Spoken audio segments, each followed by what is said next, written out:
여러분 안녕하십니까? 7월 27일 목요일 뉴스투데이입니다. 6.25 전쟁이 끝난 지 64주년이 되는 정전일 바로 오늘입니다. 북한의 미사일 발사 징후가 보입니다. 발사 장소로 예측되는 평안북도에는 지금 비구름이 짙게 끼어 있습니다. 오늘은 우리 정부가 오늘을 기해 적대 행위를 멈추자고 제안한 날이기도 합니다. 구경근 기자가 현재 상황 보도합니다. 군 당국은 정전 협정일을 맞아 북한이 기습적으로 도발할 가능성에 주목하고 있습니다. 합참 관계자는 이달 초 북한이 발사한 ICBM급 미사일이나 SLBM의 지상형인 북극성을 발사할 움직임에 대비해 전군의 경계태세를 늦추지 않고 있다고 밝혔습니다. 미국 언론이 미 국방부를 인용해 보도한 평안북도 구성의 미사일 장비 움직임에 대해서도 한미 감시 자산을 동원해 북한 동향을 면밀히 살피고 있다고 강조했습니다. 정부는 오늘 오전 정전협정 기념식을 열고 유엔군 참전용사의 훈장을 수여합니다. 판문점에서도 유엔군 사령부 주관으로 한미 군 관계자들이 참석한 가운데 기념식이 진행될 예정입니다. 6.25 전쟁에 승리했다고 주장하고 있는 북한은 지난 24일 6회 공군 기념행사를 열고 반미 전승의 역사와 전통이 오늘까지 이어지고 있다며 김정은을 보위해야 한다고 결의했습니다. 정부가 앞서 당초 오늘 개최하자고 제의했던 남북 군사당국 회담은 북한의 침묵으로 끝내 무산됐습니다. 정부는 북한 답변에 대한 데드라인은 없다며 차분하고 담담하게 북측의 호응을 기다리겠다고 밝혔습니다. MBC 뉴스 구경근입니다. 북한의 국방장관 인민무력상은 미국의 심장부에 핵 선제 타격을 가하겠다고 위협했습니다. 지금 미국에서 북한 선제 타격론이 퍼지는 데 대한 반응입니다. 윤지훈 기자입니다. 박영식 북한 인민무력상은 어제 평양에서 열린 정전협정 64주년 중앙보고대회에서 적들이 오판하면 사전 통보 없이 미국 심장부에 핵 선제 타격을 가하겠다고 밝혔습니다. 우리의 국방부 장관격인 박 무력상은 7월 27일은 세계 전쟁 역사상 처음으로 미 제국주의를 부수고 반미 대결사의 승리의 첫 페이지를 새긴 명절이라며 이같이 위협했습니다. 대륙간 탄도미사일 화성 14형 발사 이후 제기되는 북한 선제 타격론에 대해 군사력으로 맞서겠다는 의지를 밝힌 것으로 풀이됩니다. 또 6.25 전쟁에 대해선 무기도 부족하고 경제 잠재력도 미약한 상태에서 미국을 상대로 한 현대 전쟁이었다며 보통 상식으로는 상상조차 할 수 없는 일이었다고 평가했습니다. 북한은 6.25 전쟁을 승리의 전쟁이라고 주장하며 정전협정 체결일을 전쟁 승리의 날로 기념하고 있습니다. 이번 행사에는 김영남 최고인민회의 상임위원장과 황병서 군 총정치국장, 박봉주 내각총리 등 당정군 고위 간부들이 모두 참석했지만 김정은은 모습을 드러내지 않았습니다. MBC 뉴스 윤지윤입니다.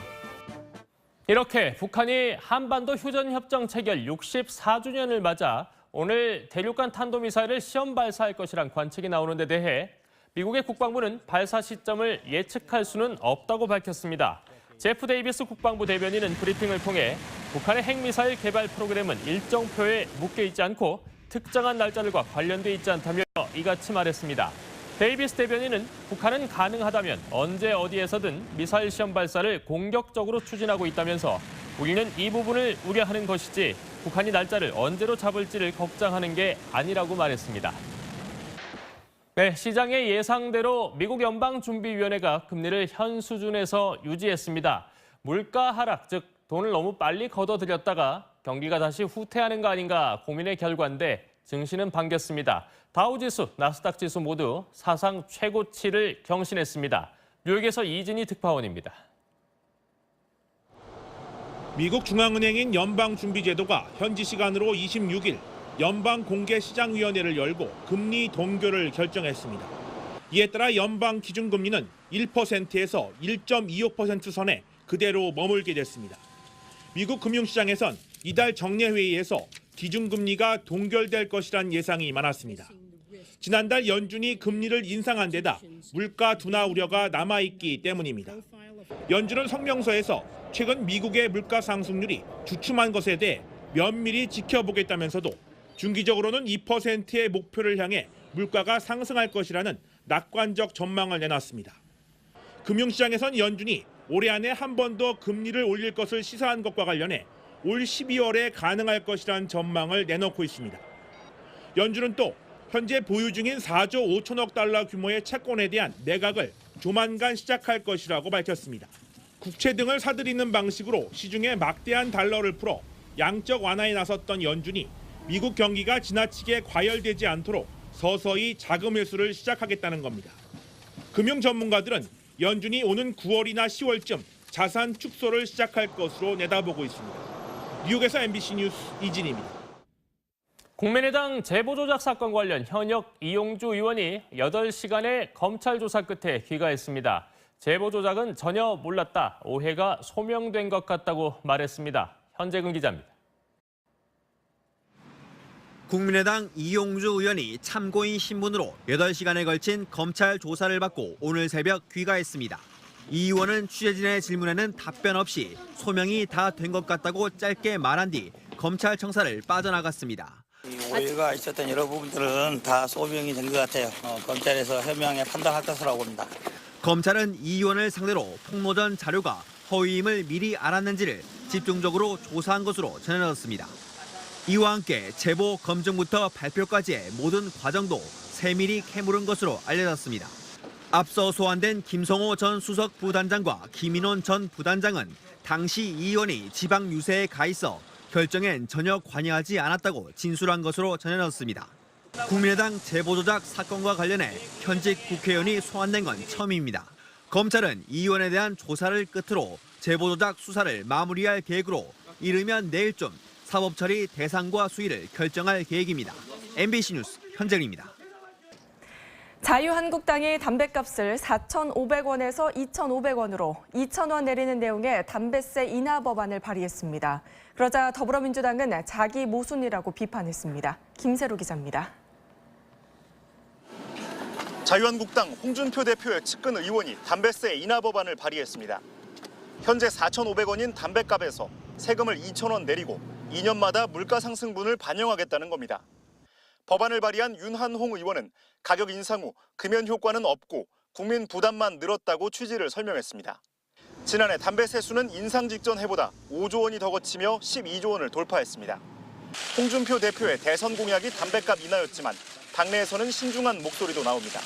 여론조사를 통해서 정말로 담배세 인하를 우리 국민들이 원하는지 그것을 한번 점검해 볼 필요는 있다고 봅니다. 야당 시절 담배값 인상을 반대했던 더불어민주당은 이번에는 담배값 인하법을 발의한 한국당을 강하게 비판했습니다. 자신들이 올렸던 담배세를 이제 와서 내리자는 발상은 자신들이 내세웠던 담배세 인상 명분이 모두 거짓말이었음을 실토하는 것에 바른정당 역시 스스로 올린 담배세를 다시 내린다는 것은 자가당착이라고 꼬집었습니다. MBC 뉴스 김세로입니다. 국회에서 여야는 신고리 5, 6호기 건설 중단 문제를 놓고 공방을 벌였습니다. 정부는 탈원전 방침을 재확인했습니다. 김준형 기자입니다. 정부는 에너지 정책 기조전환 의지를 거듭 밝히면서도 신고리 5, 6호기 공론화는 공정하게 진행되도록 지원하겠다고 밝혔습니다. 야당은 공론화위원회는 법적 근거가 없다고 질타했지만 여당은 탈원전 정책에 힘을 실어줬습니다. 노무현 정부 당시 시작된 신고리 5, 6호기 건설의 주체를 놓고는 고성이 터져나왔습니다. 한수원의 독자적 판단에서 매입을 한 걸로 그렇게 알고 있습니다. 정부하고는 아무 상관이 없는 얘기입니까? 어떻게 국민들한테 그런 거짓말을 해요? 전기요금 인상 우려를 놓고도 설전이 오갔습니다.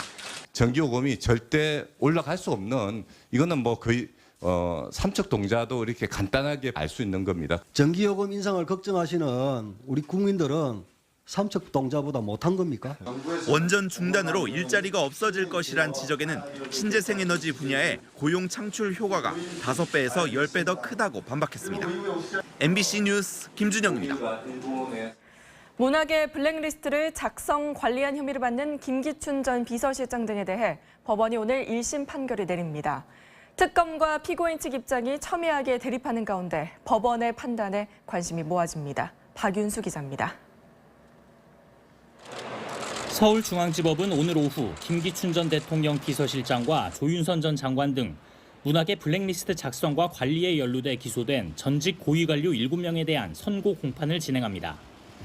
쟁점은 이들이 정권의 비판적인 문화예술인 단체의 명단을 만들어 관리한 것이 범죄에 해당하는지 여부입니다. 특검은 블랙리스트 작성과 집행에 대해 통치행 이상 상정할 수 있는 국가의 최고 권력을 남용한 것이라는 입장입니다.